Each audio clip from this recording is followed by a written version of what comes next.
build a cycle of excellence amongst teachers and also in the teaching vocation. At the end of the day, the trickle-down effect is to produce excellent students. We all know the state of the country, but really teachers, guys, are the carriers of hope. So please, no matter how the country speaks or acts, don't let that hope diminish. No matter what you see, you are the hope for the students you are educating. It's really a big responsibility, but we know that you can carry it out. Congratulations once again, and we are really happy to have you here. So, I'm here to talk on the next topic, which is mentoring in action. This is just going to be a brief. Most of this is what we do normally, but this is just putting names to those actions that we carry out. So, in this topic, the objective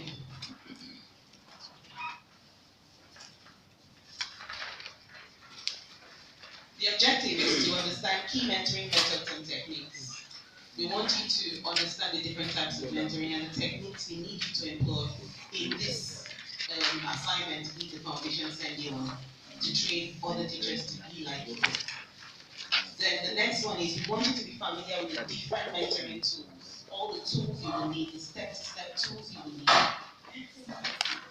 The step-to-step tools.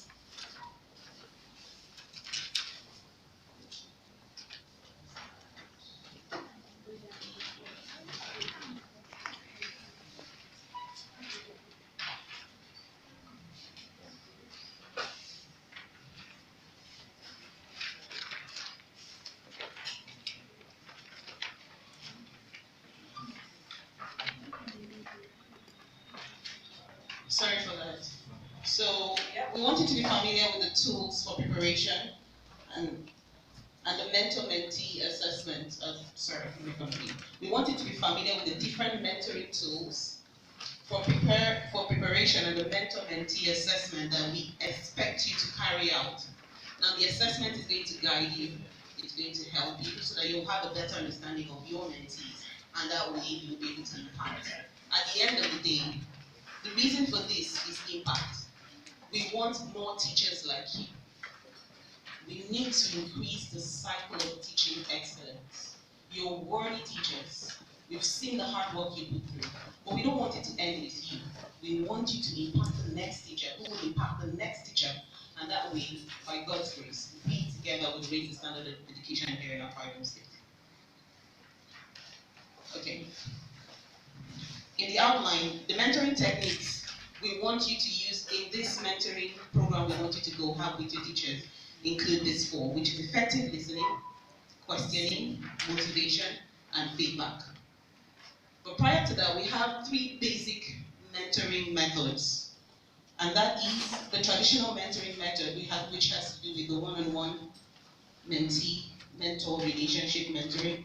We have the distance mentoring where you can like someone and you seek the person to be your mentor, and that way both of you can carry on and establish that relationship. And we also have the group mentoring where you have a group of people.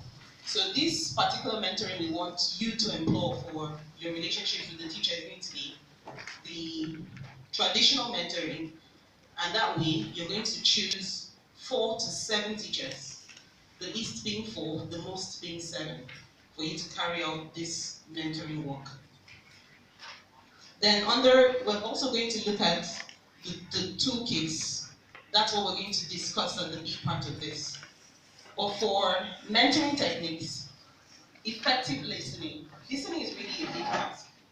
Until recently, I'd say after I finished university was when I really understood what it meant to listen.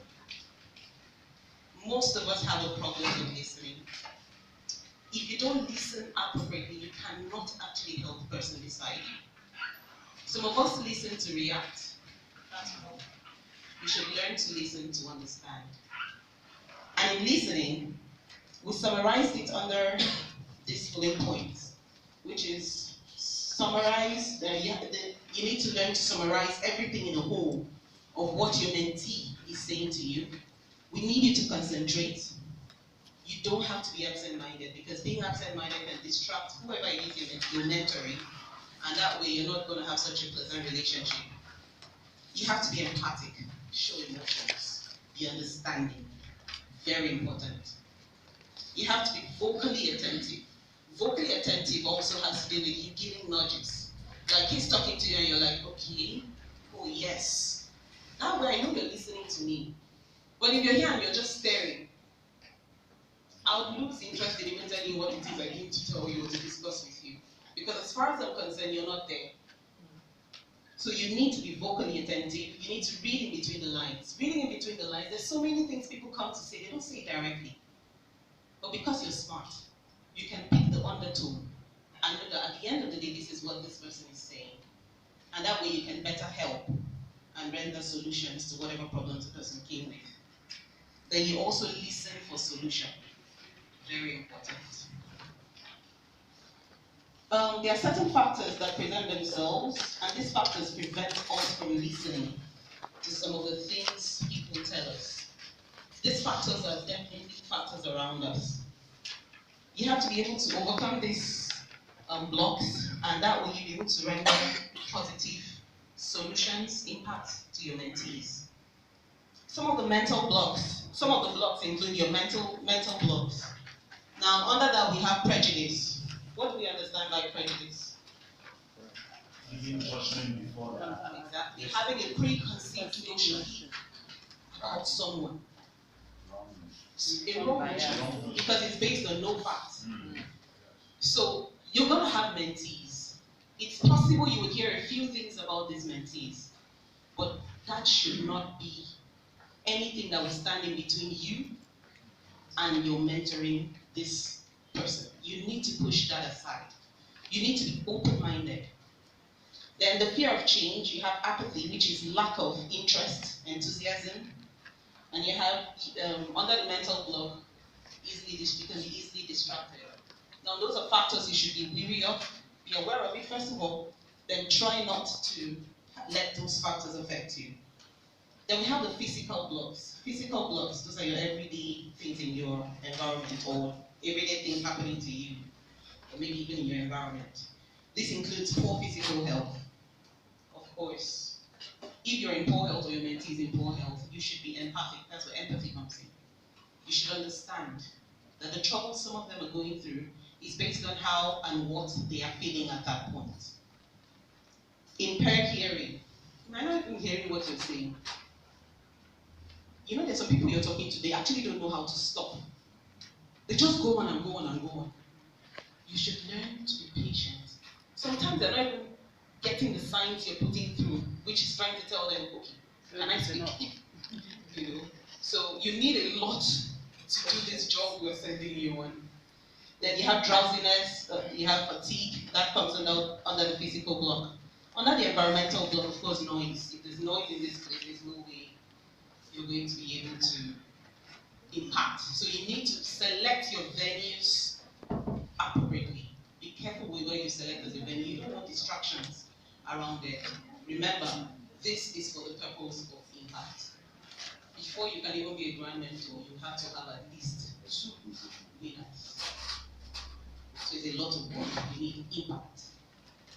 We have the temperature of the environment. If it's too hot, people use that. If this place is really uncomfortable, you won't be listening to anything that we're saying or saying. So those are factors you should put into consideration. Acoustics, which has to do with the sound in the environment. Can you hear me clearly? Yes. Am I passing on information? Am I passing any message across? Those are also things you should put into consideration. Then seating arrangement, very important. There's a way you can sit with your mentee, and it shows that, see, I'm one of you. Don't mind that I'm standing here and trying to help all of us. Then there's also a method you can sit that would show a bit of superiority. It can be a push-up for your mentees. You should be conscious of all of these things. You have to be really sensitive to the people you're trying to mentor. Then we have the personal expectation blocks. Everybody can be like us. You should know that. Some people are slower than some. I can crack a joke here and half of this hall might laugh. The remaining half might not. It doesn't mean that they have a problem. So you should never at any point expect too much from the next person. Take them as they are. Like I said, it is a learning field for you, the mentor, and for your mentee. You learn from each other. So, and I've come to also realize that some of these people who are slow, do you know it works for them? Yeah. I'm very serious. Yeah. I didn't know that until I got married. It works for them. They get results. But you would rather prefer that, they should be pushy, they should be dynamic, you should have done this now. It mustn't be at your pace. You're both there to rub off some positive things on each other. So under the personal expectation, we have the message is routine, of course. Saying the same thing over and over again can be a bit boring. There's bad news to be heard, which still comes under personal expectations. Now I'm here thinking that if I tell the Inoyo Toro Foundation exam is coming up, see, that exam is very hard. That can come off wrongly on some of your mentees. That's bad news for some of them. And trust me, some of them wouldn't even want to try. They'll just be coming because they want to make you happy. Yeah, that's the truth. So they're just coming for this mentoring because I'm in Panama. Do you understand? So you need to be careful how you, in preparing them, you also need to be careful with your words and how you pass the message across. As much as you want them to work hard, threatening them by telling them how difficult the process is might be a turn-off for some of them. Then jargon is being used. Of course, that is in your choice of words when you're talking to them next time. Also, under listening, when implore that you must listen in between lines. Effective listening depends on being able to interpret non-verbal cues. Now, non-verbal cues includes your body movement, your body orientation, your voice. Is it raised or is it sober? Does it sound like you're interested in what I'm saying or not? So these are the things you have to be conscious of. You have to also maintain eye contact, very crucial. If I'm standing here and I'm talking and I'm just looking up at the ceiling, none of you will be listening to me right now. So these are some methods you must employ while you are teaching your mentees. Eye contact is very important. It shows that, hey, I'm talking to you, and please you listen to me, you know. Then, okay, part of the listening between the lines, we have body position. Are you fixed? If you're fixed in a position, let's say you're just there, it might depict another motion. For me, I might read it like you're being a bit aggressive or uninterested or disinterested in what I'm saying. It can also suggest amazement. But in truth, there are appropriate times for you to exhibit some of these non-verbal cues. It's just to know when to, so that you don't deter or take the message away from what it is you're trying to preach. We have arms folded, which could suggest uncertainty or aggression, or you turn slightly away, which may indicate boredom. We need to be careful of these cues. Facial expression. Is your facial expression sad? Are you excited? Does it have a nervous smile? Like I said, there's a time and place for all of these verbal cues. It's to know when. So you need to be careful with it so that you can pass the message correctly. Vocal cues, monotones. I come in, your mentees are here. Oh, hi everybody. How was class today? Fine. Did you have any challenge? No. All that can actually be a turn off. So you need to be aware of them, and you have to have a counter attitude so that you can bring the person out of whatever situation, which still takes us back to the factors you need when you're listening. Empathy. Something probably went wrong. Something tipped him off. It might be family. In fact, as we go forward, we're also going to see the needs of people, because until you understand what individuals need, you will then know how to approach them and then render solutions to whatever problem, or better still, preach the gospel you are passing. Then vocal cues, like I said, monotone suggests boredom, slow speed suggests uncertainty, empathic speech indicates enthusiasm, ascending tone, it may indicate astonishment or anger, so we should know when to use that and when not to use that. Abrupt speech, it can suggest defensiveness. This mainly happens in the process of feedback. So we will also be told how to give feedback, just so that we can get the impact that we both want out of this. Then your gestures, stretching, looking away, glancing at the watch, folding your arms. It shows that you're bored. All of those could be wrong cues you're sending. leaning slightly forward, opening the arms, nodding, interested, nodding, of course that shows interest. Now this is one particular cue we want you to carry on in your mentor-mentee relationship, very important. Because as part of listening, it helps you ask adequate questions. It will help you to know the kind of questions to ask. And that way, you'll be able to get you'll be able to get what the problem really is, and also prefer the solution that would help. Now, listening as a mentoring tool. You need to be a good listener. A good mentor would listen and then support their mentee in determining the appropriate action. Now, we don't want you to be like, I heard one of us here saying that in giving some solutions, sometimes it may be like you're spoon feeding them. Now, in this relationship, we want you to ask questions such that the mentee is able to equally prefer solutions by the questions you ask. You see, I mean, there are times that people come to sit with you, not because they don't know what is wrong or what they should do. They come because they just want to rub minds with you. Now, at that point, because of the questions you're asking, you're also making me dig deep, think. And at the end of the day, I'm going to be able to answer my own questions. And that way, we both adopt that as a solution and we run with it. So, you should be able to do that for your mentees. Don't be autocratic. You're supposed to be supportive.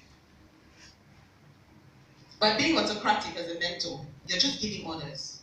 We're supposed to do this. Okay, when you go, talk to your students like this, do this with your students. I need you to tell them that it never works. You're supposed to be supportive.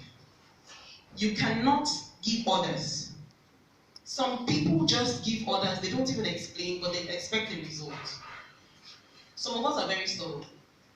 I'm one of those kinds of people that, depending on how you talk to me, I can answer you. That's the truth.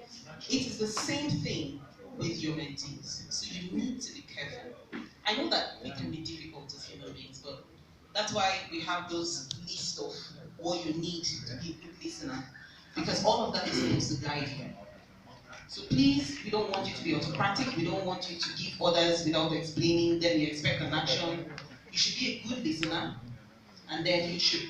Mentors listen to mentees, then decide an action. Like I said, in the process of listening, you're asking the right questions and the mentees preferring solutions. Now, to be supportive, the mentor defines problems. The mentor and the mentee decide on the action.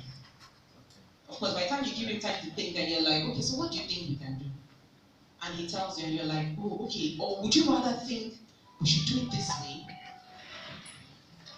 That way, you're not forcing it on him. You're making it look like his decision, his or her decision, and not yours. So at the end of the day, both of us can agree that, okay, I think this works. Let's go with it. In whatever challenge it is. Then the mentor defines limits for action. The mentee defines problems and takes action. Of course, the mentee is supposed to come with some problems, and you as a mentor, you're supposed to help them break and, of course, find solutions to those problems. You as a mentor can equally have problems. That's why it's a symbiotic relationship like one of us used. It's you helping me and me helping you. And in even doing that, he knows that you're not superior. Yes, that you wanted an award with the foundation does not make you brand like that. You know, so it kind of helps your mentees to see you as one of them and know that indeed you also have issues like they do. So it's a process where both of you come together to rub minds. Now, the essential skill for questioning. In questioning,